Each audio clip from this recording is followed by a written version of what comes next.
فقاد میلمه دی د حزب اسلامي د شوراګانو د اتحاد مشر او د سولې د عالي شورا غړی چې دوی ته ښه راغلاست وایي. ستړي مه شئ. مهرباني کمال صاحب سنګر صاحب پرویز صاحب ډېره مننه خوشحاله اوسئ. وقاص صاحب راځو له دې چې پیلوو چې جهاد مو څه وخت پیل کړی یا تاسو هم همه وخت چې مجاهدین راغلی همه وخت نه مجاهد کړی که څنګه؟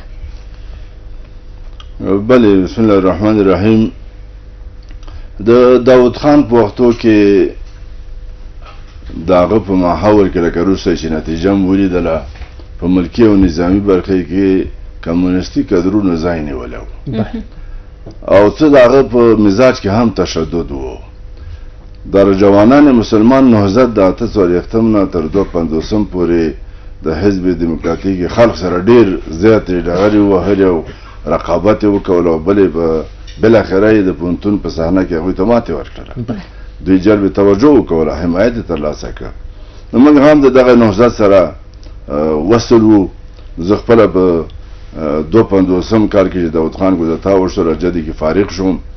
د دغه 250 کال نه یو شمېر پوهنتوني ځوانان، دیني علما، کادرونه دا د داود خان په وختو کې د 250 کال نه نیول پیل شو او زندانونو ته وادل وشو. یو محصل و د کتابچې او د قلم سره څه خطر و چې د ګړی پرېښود او په زندانونو کې واچول. همدارنګه موږ هم د تعقیب لاندې وو. نو په هغې وختو کې بیا په 350 کال کې شهید استاد رباني، حکمتیار صاحب، دا اوس جلال الدین صاحب یادېږي او یو شاټ لینډ باندې سفر پیل کړی. داسې نور علماو د حاجي صاحب دین محمد چې تاسې پېژنئ. نو موږ 115 ځوانان او دیني علما دا محبوس شو پر چرخي کې او 155 موږ وطن پرېښودلو ته اړ شو. بیا په 155 کال کې زه لومړی ځل د حزب اسلامي مشر وټاکل شوم. استاد رباني او حکمتیار صاحب او دا دوستان ټول زموږ سره په یو ټغر په یو ځای کې، مولوي صاحب خالص دی خدای وبخي،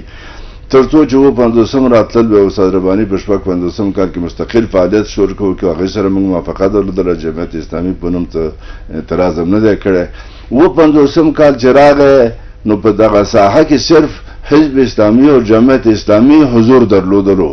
زمونږ صاحب په 48 کال کې خلاص شوی و چې په دې ملک یو طوفان را روان دی، یو موج را روان دی. د ملک مستقبل، د دې استقلال، د دې ازادي، د دې دیانت، د دې شهامت دا ټول د تعرض د سوال لاندې دي. نو بناء منګه ویښ شوي وو، پوه شوي وو. د منګه عام ملت خو بیا په 58 کال کې چې روسان راله پوه شو، منګه په 48 کال کې سر خلاص و دې خبرو باندې. نو بناء زه د حزب اسلامي مشر وم، استاد رباني د جمعیت اسلامي مشر و. دا کودتا چې وشو پنجشنبې شپه وه. موږ د همدغه اوله ورځ باندې خپرو کې یو 10 کسه اهل نظر شخصیتونه هم درلودل. هغه هم کېنول، د هغوی سره هم بحث وکړه چې څه وکړو. داود خان خو لاړ او ډېر بېرحمانه د خپل فامیل سره ووژل شو. واک کمونیستانو ترلاسه کړ او دا واک یې د کاجبي او د روسانو په هدایت او په مرسته ترلاسه کړ. دا افغاني ظرفیت نه دی چې دغه د جنوب جنرالانو په افغاني ظرفیت کې دا کار وکړ. ولې دلته په درېیم د صبر باندې میر اکبر خیبر ترور شو. په 4م د صبر د هغه جنازه کې بیروبار جوړ کړ او په دفن کې 5م د صبر مظاهرې وکولې. په 6م د صبر باندې داود خان د دوی مشران ونیول او د دې نیولو سره هغه نظامي خلکو په 1م د صبر باندې په ارګ باندې بمباري شروع کړله، تعرض شروع کړ. هغه د خپل 19 کسه فامیل سره شهید کړ، ارګ وران کړ. دا مسالې موږ هغلته سر خلاص په دې خبرو پوهېدلو. نو بیا خپلو کې کېناستو چې آیا انتظار وکړو چې د دوی اعمال وګورو، د دوی حرکات وګورو، د دوی تعلقات وګورو ملي او بینالمللي سطحه، او که نه موږ د دوی په خلاف لکه څنګه چې پېژنو چې دوی عقیده کمونیزم دی، د دوی وابستګي د کاجبي سره ده. دوی چې کوم نظام راولي هغه د افغانستان د خلکو دپاره د منلو او د برداشت وړ نه دی. راځئ چې دوی په خلاف جهاد اعلان کړو. نو دا و چې موږ د جهاد فیصله وکوله او بیا د خوست د پکتیا او پکتیکا د ولایاتو کې خپل استازي ولېږل لومړی ځل زړوک ولسوالۍ ته علاقهدارۍ ته مولوي صاحب عزیز خان هغه په 14 د ثور باندې هغه د جمعې مانځه کې خطبه ورکړله خلک یې پوه ول سره ورته خلاص کړه خلک راله هغه علاقهدارۍ نه علاقهداره او د حکومتي مامورین وشړل هغه یې په خپل تصرف کې واخیستله او د جهاد د اعلان په دنیا کې منعکس شروع نو زمونږ په دې مسله باندې وړاندې نه پوهېدلو نه د 40 کال نه پوهېدلو په دې خبره باندې چې دا مسایل څه دي سره په دې باندې خلاصو او دا خلک هم پېژندل د دوی نظامي برخه کې د دوی سیاسي برخه کې د دوی په اجتماعي برخه کې روسانو دلته په درې برخو کې سرمایه ګزاري کړې وه یو پوری تخنیک جوړ کړی و چې د شمالي ولایتو 9 ولایتونه چې کوم دي په شمول د هرات ولایت شي دلته اروپایي هیوادونو ته حق نه ورکول یا ملل متحد ته چې هغه انکشافي ادارې دلته فعالیت وکړي نو د هغې فعالیتونو لپاره پوری تخنیک جوړ کړی و په دې کې روسي استادانو دلته به رقصونه کېدل دلته به فلمونه ښودل کېدل بل هغوی یو څه خدمتونه هم کړي د نغلو باندې جوړ کړی د سالنګ تونل یې جوړ کړی او دا 2008 نه تر 2008 کاله چې پورې زه خپل نجم مدارس شاګرد وم د ننګرهار کانال یې جوړ کړی ننګرهار کانال ننګرهار استان یو جزیره وه د دې کانال وروسته ننګرهار همیشه بهار شو اما د دې ترڅنګ یوه سرمایه‌ګزاري په سیاسي برخه کې په خلک دیموکراتیک ګوند کړې وه بله سرمایه‌ګزاري په نظامي برخه کې چې زموږ نظامیان هم په روسانو کې تربیه کېدل فوجیانو باندې کړې وه او د لپاره آماده و چې دلته یو حرکت وکړي او دا حرکت په 9 د ثور باندې دوی وکړ او کودتا یې وکوله خو هغه د دوی ارمانونه چې وو هغه سرته ونه رسېدل موږ د دوی په مقابل کې قیام اعلان کړ ملت موږ د قیام د اعلان سره خپل مقاومت ښودلو ګوره په همدې 50 کال 40 د حوت باندې چې 50 کال روسان لا نه و راغلي په هرات کې قیام وشو او د ویلو له مخې چې کمال صاحب 40,000 خلک نو 40,000 خلک خو لږه خبره نه ده 40,000 نه 14,000 دا وړه خبره نه ده چې دومره خلک شهیدان شي او مړي په جادو کې پریوزي هغه پخوانۍ جادې او سیرات خو عثمان خان ډېر پراخه جوړ کړی دی داسې د چندول مسلې پیښې شولې داسې په لغمان کې مسلې پیښې شولې په کوډار کې دا اسداباد چې ورته وایي د وټپور نه او د ننګرهار نه سیند راغلی د سیند نه غاړه یو کلی دی په نامه د کرالی یادېږي دغه خلک یې راوغوښتل او دا په 1958 کال یو 10 د حمل باندې هغه د غټه واړه ځوانان او بوډاګان ټول اجمه شو چې حکومت مشران راغلي دي خبره کوي دوی هغه خلک ټول ضربه کړل 1200 او 200 کسان ټول فامیل بس ته منځ لاړل بیا دا کورنۍ باجوړ ته رالي زه خپل عقیده ته رالم موږ نشو کولی چې د دې کورنۍ دپاره په 10 فامیلونو کې یو سپین ږیری پیدا کړو چې هغه د کورنۍ ضرورتونه موږ دوی له ورکړو دوی هغه کورنۍ ته ورسوي یعنې داسې حال په دې افغانانو باندې تېر شوی دی بناء دا یو وحشیانه عمل او د دې وحشیانه اما اتم د ثور دا خو بله موضوع ده په دې بیا خبره وکړو او په همدې زه اوس همدې ته راځم ښاغلی یوقات یوقات صاحب تاسو یادونه وکړه لکه څنګه هم چې د شهید استاد رباني نوم واخیسته همداسې د حکمتیار صاحب او د جلال الدین حقاني تاسو ټول یعنې یو ځای اتحاد مو سره وکړ او تر څو مو شوروي لوی سوپر قدرت ته مو ماتې ورکړه کمونستانو مقابل مو شروع وکړل او چې روسان راغلل هماغسې دوام وکړ زه په 1918 کې دې نړۍ ته راغلی یم یعنې ما ته د روسانو د وتلو په ورځ زه کله چې اوس زه داسې فکر کوم تاسو په اتحاد سره دغه خلکو هغو لوی قدرت ته ماتې ورکړه اوس ما ته داسې فکر راځي چې آیا مجاهدین اول کې هم داسې تیته پرک وو لکه د فعلا اوس چې دي که نه هغه وخت اتحاد کړی و نو اوس ولې تیته پرک شول سه په دې اړه راته ووایاست مجاهدین خو دا دوه تنظیمونو خو یو سابقه درلودله د پوهنتوني او قدري ځوانان پکې وو ملکی او نظامی برخه کې او منور علما وو د منور سپینګری وو موږ چې مهاجر شوي وو موږ سره درې قومي مشران هم وو یو د شینوارو نه چې هغلته وکیل هم پاتې شوی و مقور مشر وکیل اعظم په نامه باندې بلې د خوږیاڼو د قوم نه حاجي یونس نومېدلو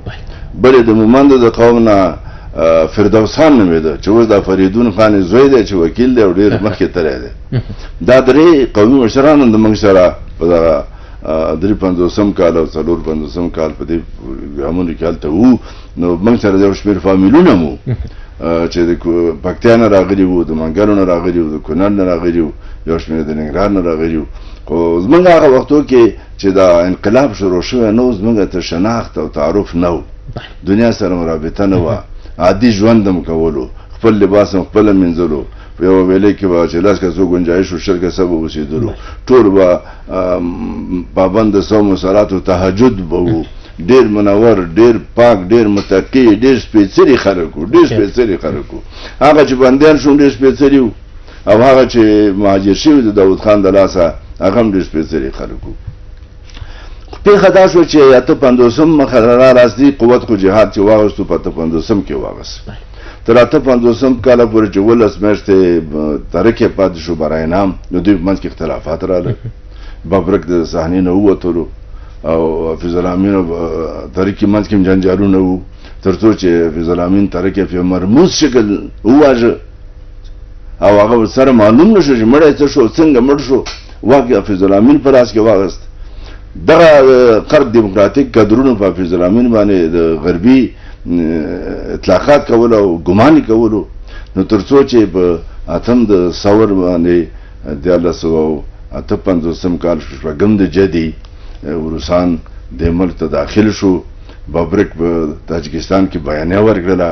خپل ځان رئیس جمهور اعلان کړ، 150,000 فوج د ځمکني او هوایي قوتونو سره کابل ته راغی. حفیظ الامین د منځه لاړ او واک ببرک ته وسپاره. نو زه په همدغه وختو کې هم په کونړ کې وم، تصادفاً، او دا یو ښه تصادف د کونړ په ننګرهار ولسوالۍ وټپور کې هغلته موږ د کونړ ولایت لا سقوط نه و کړی، خوشیګل آزاد و، کشمیر خان را سره و، مولوي صاحب جمیل الرحمن و، مولوي صاحب فقیر الله و، مولوي صاحب حاجي صاحب عبدالغفور و، د سباون صاحب د ځوانان ټول. نو موږ هغلته اجتماع وکوله او خلکو سره خبره وکړه چې دغه 12 میاشتې جنګ چې موږ جهاد چې د ترکي سره او د حفیظ الامین سره کوو، په دې کې تاویلات دي. هغوی هم ګوند لري، موږ هم ګوند لرو، هغوی هم قوم لري، موږ هم قوم لرو، هغوی سره علما دي، موږ سره علما دي، هغوی هم افغانان دي، موږ هم افغانان یو. یو قسم د دنیا سر نه خلاصېږي چې دا مسله څه شی ده چې دا خلک خپلو کې یو بل سره نښتي دي. اوس چې روس منځته راغی نو خبره کې وضاحت او صفایي وشوله. جنس روس دی، عقیده کمونیزم دی، سیاست تجاوز نظامی دی.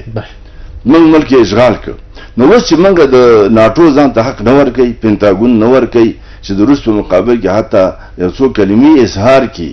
د کاجبي نه دومره په خوف او په حراس کې، او روس د شرقي اروپا کې یو چتر جوړ کړی د اروپا په مقابل کې د ټانکونو او د میزایلو. نو بناً روس یو ډېر مهم اتحاد جماهیر شوروي یو ډېر مهم قدرت و، او دا 12 هېوادونه د دنیا چې خېټه پې اچولې وه. نو زمونږ په ګاونډ کې هم تاجکستان، ازبکستان، ترکمنستان، آذربایجان، قرغیزستان، قزاقستان، دا ټول د هغوی سره و. نو بناً اوس چې موږ د روس سره، روس خو راغی 1.5 لک، خو دا خو به تقسیم شي. کونړه، نورستانه تا ته به 1 زر ورسېږي، ننګرهار تا ته به 1.5 زر ورسېږي، پکتیا تا ته به 1 زر ورسېږي، کندهار تا ته به 1 زر ورسېږي. نو دا خلک چې تقسیم شي نو دا 1000 کسه روسان، دا خو موږ ته هېڅ خبره نه ده چې دا ونیسو، بندیان یې کړو، مړه یې کړو، زخمیان یې کړو. نو موږ به ډېر لوی کردیت د دنیا نه والو په دې مسله کې. بناً موږ چې د روسانو په مقابل کې د جهاد تداوم، تقویت اعلان کړ، جهاد قوت پیدا کړ. دې سره یوه فایده دا شوه چې موږ سره د ټول امت اسلامي فتوا ملګرې شوه. د پاکستان افغانستان ترمنځ د قبایلي سیمې دي ډېر زموږ خدمات کړي دي، د هغوی ایجنسۍ دي، د دې خلکو د علماو فتوا، د افغانستان د علماو فتوا. د بلې خوا نه زموږ مهاجرو په ملل متحد کې رسمیت پیدا کړ. د ترکیې او د حفیظ الامین په وختو کې د مهاجرو دپاره کمیشنري نه وه، خو چې کله روسان راغله د مهاجرو دپاره پاکستان کې کمیشنري جوړه شوه او په رسمیت پرې وپېژندل شو. په ایران کې او په پاکستان کې ایران 3 میلیونه مهاجر قبول کړو، پاکستان 5 میلیونه مهاجر قبول کړو. دا د خپل تاریخ یو ډېره لویه فرضونه ده چې ایران او پاکستان په هغه وخت کې د موږ سره کړې ده. نو جهاد، اما د جهاد د کامیابۍ نه وروسته دا خبره ته کې چې به د اتم د ثور په 1901 کال مجاهدین چې په بشري باندې یو 50 کسیزه هیئت، دې وختو کې خو د تنظیمونه هم ډېر شوي وو. پېښور کې وو تنظیمونه، حزب اسلامي ورسره، بل حزب اسلامي ورسره خالص و، جمعیت اسلامي و ورسره، مولوي صاحب محمد نبي حرکت انقلاب اسلامي و، پیر صاحب محاذ اعلان کړی، مجاهدین صاحب جبهه اعلان کړی وه، او استاد سیاف اخره کې راغی په 2005 کال کې، هغه هم اتحاد اسلامي مجاهدین افغانستان هغه دپاره په رسمیت وپېژندل شو. نو هغلته وو تنظیمونه و. په ایران کې هم د تنظیمونو وانډوخرو خو هغه د ایران حکومت ټول راجمع کړل او دوی ونه جوړ کړل یو حزب وحدت اسلامي جوړ کړ مزاري شهید مزاري په مشرۍ بل حرکت اسلامي د محسنین په مشرۍ نو دوه شو بیا چې موږ دلته کله دا تصور راتللو دلته بین سوان راغی ملل متحد کې مذاکراتو جنیوا کې مذاکرات وشول د پاکستان خارجه وزیر د روس خارجه وزیر د امریکا خارجه وزیر د افغانستان خارجه وزیر چې دغه کې برخه واغستره خو مجاهدینو برخه وانه غستره نو بینوان سوال کوشش دا د قدرت نجیب نه مسالمت آمیز ډول انتقال شي نو هغه هر ذری خو متاسفانه زمونږ جهادي رهبران د جهاد د کامیابی نه بعد چې د مملکت اداره ورپغاړه کیږي مدیریت د داسې مملکت چې هغه ټول مصالح ده داسې مملکت چې هغه ډېر نیمایي نه ډېر نفوس په داخل او په خارج کې بې ځایه شوي دي داسې مملکت چې هغه ته اداري سیستم او تعاملات د منځه تللي دي هلته اتصالات نشته هلته روابط نشته هلته خلک انقلابي روحیه یې اخیستې ده دا چا په مقابل کې نیغ درېږي نو زموږ جهادي رهبران په دغسې یو برنامه باندې موافق نه شول چې هغه دلته هغه ارزو چې وه چې کمونیزم مات شي روسان اتحاد جماهیر شوروي په 1980 کال شپږشتم د درویش ته پکې پیدا شوی ووتل 9 کاله او 50 ورځې روسان پاتې شو 2 کاله مخکې د کمونستانو سره و 4 کاله د نجیب سره و خو ټول 14 کاله واغستل د 1950 نه د 1901 پورې دا 14 کاله جهاد ونیول چې اول کې افغاني کمونستانو په اخر کې نجیبو او په دې منځ کې روسانو خو مجاهدینو هغه یو پلان یو پروګرام یو برنامه او یو حمایت بین المللي منطقوي ترلاسه نه کړلی شو چې د هغې نه مخکې راشي په دې خپل ملک کې په تدریجا یو موقته اداره جوړه کړي انتقالي اداره جوړه کړي بهرنیانو نه غوښتل که څنګه چې دا سره شي دې وخت کې لاسوهنه وي زما خپل تعبیر او معلومات دی د ډېر دقیق معلومات چې هغه چا سره شریکولی هم نشم او دغه هیئت چې د نبي اعظمي په مشرۍ باندې 6 کسه جنرالان نجیب ټاکلي وو چې دوی به واک د مجاهدین نماینده ته وسپاري مجاهدي صاحب راغی په ریاست د دولت ار کې کېناست خو واک د مجاهدي صاحب سره نه دا یو کودتا وه د نبي اعظمي بله کودتا وکوله واک دلته د استخباراتي ادارو سره و واک دلته د امنیتي ادارو سره و واک دلته د پردې شاته نورو خلکو سره و او واک د یو خاص جهاد ته وسپارل شو یعنې ټول مجاهدین ته ونه سپارل شو مجاهدي صاحب خو 2 میاشتې دوره د جګرخونۍ کسان یې ولېږل وزارتونو ته وزارتونو کې میز چوکۍ وه نه خلک مراجعینو نه کاروبارو ملک انقلاب وهلی دا کابر سپیرو دا کنډواله و په دې کې هېڅ پاتې نه و او ولایتونه مراجعین نه و په ټولو ولایتونو کې کنډوالې وې په ټولو ولایتونو کې ادارې له منځه تللې وې نو بداعا دلته داسې یو منظم کار ونه شو نبي اعظمي د خپل یو کودتا وه او دغه کودتا ده چې تر اوسه دا پورې د هغې هغه منفي اثر په دې مملکت کې شته دی مجاهدین که په ځای شوي هم دي او اتفاق شوي هم دي خو هغسې نتایج چې د جهاد د کامیابۍ نه د ملت لپاره ضرورت او دوی ارزو درلودله چې اوله مسله دا وه چې خارجي قوتونه د افغانستان نه وتلو ته مجبور شي روس مجبور شو روس 14,000 کسان مړه شول دلته د روس په زرګونو کسان دلته ونیول شول د روس دلته ډېر زیات مصارف وشو هغه نشو کولی دغه غرنی مملکت تسخیر کړي افغانستان یو غرنی ملک دی د دې تسخیر د هیڅ چا دپاره قابل کړنو کار نه دی قابل تعمیل کار نه دی دا مملکت نه تسخیریږي او په دې غرونو کې اوسېدونکي خلک ټول زمریان دي لکه هر قوم دی هره قبیله د هر ولایت کې چې اوسېږي نو روسانو دلته هغه کار ونه شو کولی نو مجاهدینو دلته هغه د مجاهدي صاحب هیئت راغی هر تنظیم 5 کسان ورکړي وو 9 تنظیم او 5 صالح او 5 کسان پکې زمونږ علاوه ټول 50 کسانو خو هغه دلته د واک د هغوی سره نه و واک د نبي اعظمي له خوا نه کودتا شوی وه د یو خاص جهاد سره یو خاص جهادي تنظیم په ګټه باندې دا مسله وڅرخول شوله او دغه نور 9 تنظیمونه نه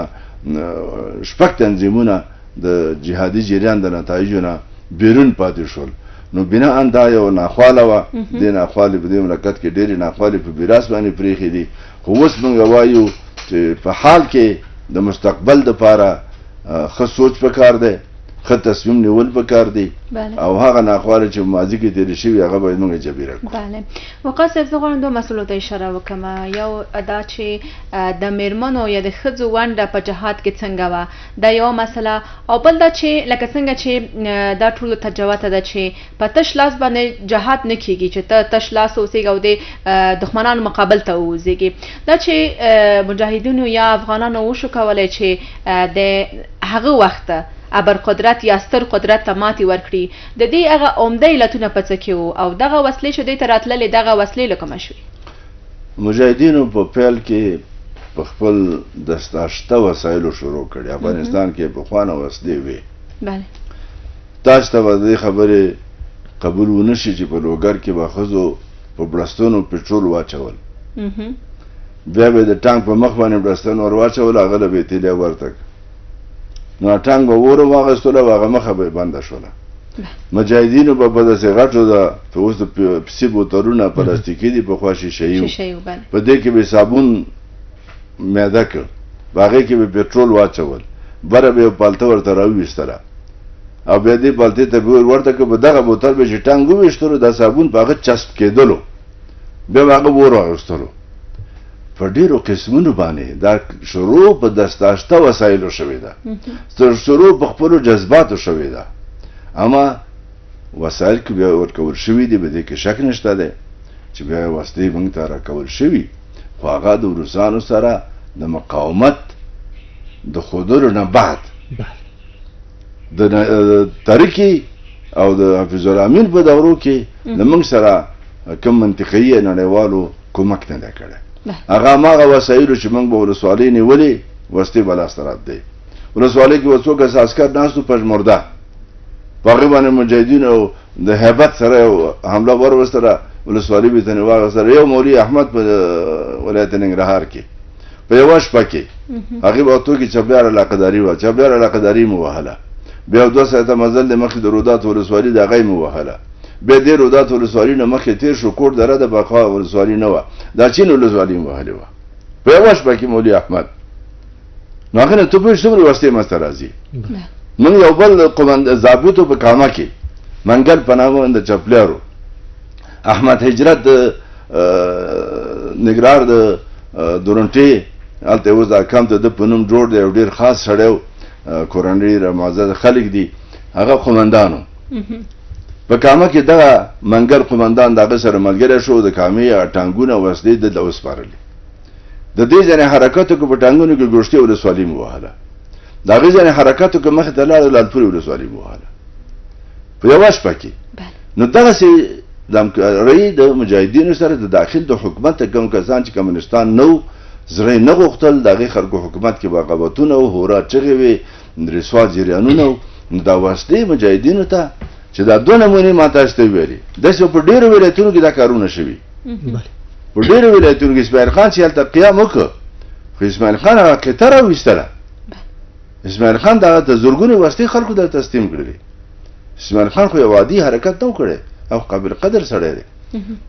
زمونږ بل جنرال دی د وردګو مظفرالدین نومیږي دی په زابل کې قومندان نظامي و دی راغی خپل ټول وسایل حزب اسلامي ته تسلیم کړل او د سرحد خاک افغان د تر څنډه یو برخه کې واړول او زه ورته د پېښور نه راغلم کوټې ته لاړم د کوټې نه الله جرګه نومېدل هغې ته رالم خیمې مو ووهلې په دشت کې اوسېدلو په همدې وختو کې مولوي صاحب دغه غلام محمد نومېږي د معروف ولسوالۍ وهلې وه کورونه ورسره و پیاده خلک ورسره و حیوانات او کچرې ورسره وې راووتل اعلی جرګې ته راغلی نو اعلی جرګې کې مظفرالدین اوس برحال یو برجسته قومندان دی ډېر ښه قلم او ښه ظرفیت دی موږ سره اتحاد شورا کې دی هغه خپل ټوله وسله حزب اسلامي مجاهدینو ته تسلیم کړه موږ دی به مسلح پرېښود او هغه تر مقاومت وختو کې تر اخره مسلح پاتې و نو داسې د مجاهدینو سره د داخل نه کومکونه وشو ځینې واغېستل شولې او ځینې مجاهدینو ته ورکول شو. ښاغلی اوقات صاحب مننه ډېره ښه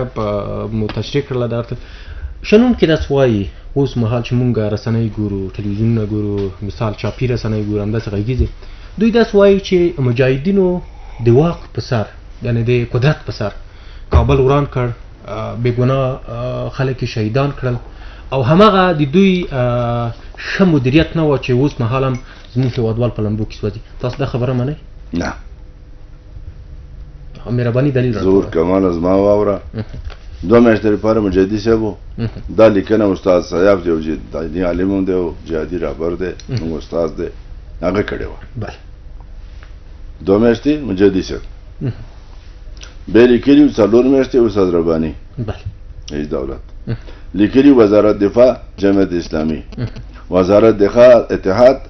داخله اتحاد اسلامي خپل تنظیم خودره، وزارت معارف حزب مولوی صاحب خالص، وزارت خارجه پیر سید احمد گیلانی، ستره محکمه ولی محمد نبی، فلانه فلانه فلانه. مجاهدي صاحب راغی دلته مزوان چې نبی عظیمی د یو خاص تنظیم او د یو خاص قوم او د یو خاص منطقې په نفع کودتا وکوله. وخت مجاهدي صاحب ته نه 50 کسه چې د نه تنظیمونو په نمایندګۍ راغلي و، هغوی په مخکې کې نه ښودل شو، هغوی خبر هم نه و. امنیتي ادارو کې څه تېرېږي، وزارت دفاع کې څه تېرېږي، تاسیسات خو یې وو که نه، یو نوم خو یې وو. وروسته 2 میاشتې استاد رباني نوبت راغی، زه په اول د سرطان راغلم. مجاهدي صاحب په دغه ار کې چې 2 میاشتې تېرې کړي دي، دا په اور کې تېرې کړي. د ده د ژوند ترخه خاطره همدغه ده چې په ار کې دی بې صلاحیته، تهدید، همیشه توهین په دې پکې پاتې و. او زه چې رالم دې ته ماده نه و چې استاد رباني ته قدرت حواله کړي. بیا ما په دې کې کردار ادا کړ، د رهبران مې راجمع کړه او مجاهدي صاحب مې دې خانې کې د قدرت ته د جهادي رهبرانو شورا ته انتقال کړ. هغه ټول تصویرونه او ویډیوګانې موږ سره شته. هغه دومره متاثر و د دې مداخلو نه چې دی په هر کې ما سره هېڅ صلاحیت نشته، هسې یو بندیخانه کې پروت یم. استاد رباني د 2 میاشتو په ځای 4 میاشتې پاتې شو. بیا یې عقد و حال راویستله. 6 تنظیمونه د جریان نه بیرون، حزب اسلامي په جریان کې داخل نه و، حرکت انقلاب اسلامي داخل نه و، پیر صاحب سید احمد گیلانی داخل نه و، مجاهدي صاحب داخل نه و، خپله دغه هم ناراضه و، حزب وحدت اسلامي. استاد رباني و استاد صاحب په 2 تنظیمونه خپلو کې قناعت او رضایت درلودلو، نو دې نه مشکلات را پیدا شو. خو وروستۍ پرېکړه چې هغه ډېره با ارزشه وه او ډېره با قیمته پرېکړه وه چې هغه په 1992 کال په اسلام آباد کې وشوه. دا ټول جهادي رهبرانو هغلته 12 ورځې جلسه درلودله. دا نواز شریف صدر اعظم و، د خپل د صدارت دفتر موږ ته پرېښی و، موږ د دې صدارت په دفتر کې جلسې درلودلې. د ایران وزیر خارجه ولایتي موږ سره ناست و، د سعودي رئیس استخباراتو امیر ترکي د موږ سره ناست و. 12 ورځې بعد دا فیصله وشوه چې استاد رباني به 2 کالو دپاره رئیس دولت وي، حکمتیار به صدر اعظم وي، نور تنظیمونه به 3 کسه د وزارتونو لپاره ورکړي. بیا رئیس نواز شریف په تیاره کې باچافات موږ دعوت کړو. د نواز شریف د موږ سره یو ځای لاړو مکې مکرمې ته، بیت الله دروازه راته خلاصه شوله. په داخلو 4 کنجونو کې سنت طریقه داره چې 2 رکعته مونځ وکړي. بیا باچافات 12 بجو نه نشته د شپې په قصر صفا کې جلسه ونیوله. په هغې جلسه کې خلاصه استاد رباني ناستو، د هغه په خوا کې ولایتي، چپ لاس د حکمتیار ناستو، د هغه په خوا کې نواز شریف. او ورته یې ویل چې تاسې زه 3 مشروع لرم، 3 مشروع یعنې 3 پروژې ارماني. یوه توسعه حرمین ده، یو تبه د قرآن کریم ده، او 3 اعمار افغانستان دی. په اعمار افغانستان کې په 100 میلیونه ډالر پراته دي او موږ نشو کولی چې افغانستان آباد کړو. دا خبره به کوو، بلې دا خبره به کوو. نواز شریف ویل باچا فهد وویل چې استاد رباني لاس پرې راواخیستو، د حکمتیار سره به دغسې کوي، تاسې یووالی وساتئ. زه سپک خلیجي هېواد یم، نفتخیز افغانستان په 6 برخو ویشم. د افغانستان آبادول، تعمیراتو دي، سړکونه دي، د منتونونه دي، روغتونونه دي. فهد ژوندی دی په افغانستان کې د کونډو دپاره کور نشته. فهد ژوندی دی افغانستان کې د یتیمانو دپاره نفقه نشته. فهد ژوندی د افغانستان وران دی. ګوره بیا چې هغه فیصله وشوه او موږ کابل ته رالو، کابینه په جلال آباد کې جوړه شوله. استاد رباني په ریاست دولت کې کېناست، د ریاست دولت د صلاحیت نه کار اخیست. حکمتیار ته یې موقع ورنه کړل چې قضي صدارت ته راشي. 6 میاشتې ما کابینه د کابینې غړی وم، ما کابینه چارسیات ته انتقالوله. 6 میاشتې هر څه چې استاد رباني ته ویل دا سړی صدر اعظم دی پرېږده جنګلک د لارې نه راشي صدارت دفتر ته د موافقه نه کوله نو ګوره مشکل دی ځای کې و یعنې خپل منځي شخړې دو تیار شو چې دغه مشکل یو تنظیم داسې مشکل را ولاړ کړو دا چې حکمتیار پکې ملاوت دی هغه خو د حکمتیار پرې نه ښودل چې صدارت ته راشي د دې خبرې ثبوت نشته اوس موږ څه وایو اوس موږ دغسې یووالی غواړو هغه تفرقې گذشته نه یادو ماضي ته سلام دی په اوس حالت کې ټول مجاهدین احترام قدر وړ دي ټول قومونه د قدر وړ دي ټول شخصیتونه او قدرونه او ځوان قدر د قدر وړ دی مدني ټولنه د قدر وړ دي نن د میډیا دنیا ده حکمتیار ته موږ بلنه وکړو چې ډېر شرطونه موږ د رایشه دی وطن ته کم مهاجرین دې راشي دلته په دې مملکت کې د دې مملکت د قانون اساسي په رڼا کې د دې دولت سره په امنیت کې مرسته وکړه په ثبات کې مرسته وکړه او په یووالي کې مرسته وکړه مننه کوم قصه وایي که زړونه سره یو کړو لاسونه سره ورکړو دا کاڼي بلالونه شي دا بوټي بلوانګ شي د راتګ نه یوه نړۍ مننه خبرې مو ډېرې خوږې دي خو زموږ وخت کم دی او بل مېلمه هم په تمه دی مننه وبخښئ نو ډېره مننه کوم